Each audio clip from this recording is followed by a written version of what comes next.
மண்ணை தோண்டும் போது கண்டுபிடிக்கப்பட்ட விலை மதிக்க முடியாத பொக்கிஷம்.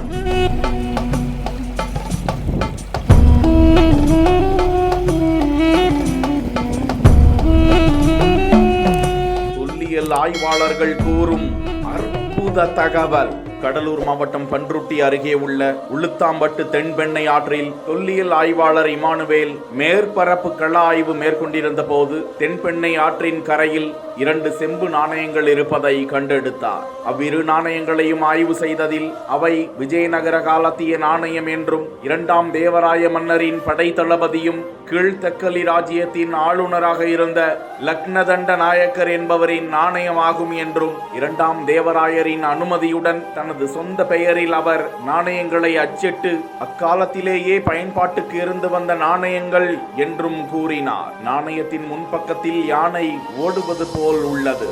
யானையின் மேல் பகுதியில் கன்னட எழுத்தில் லா என்று உள்ளது.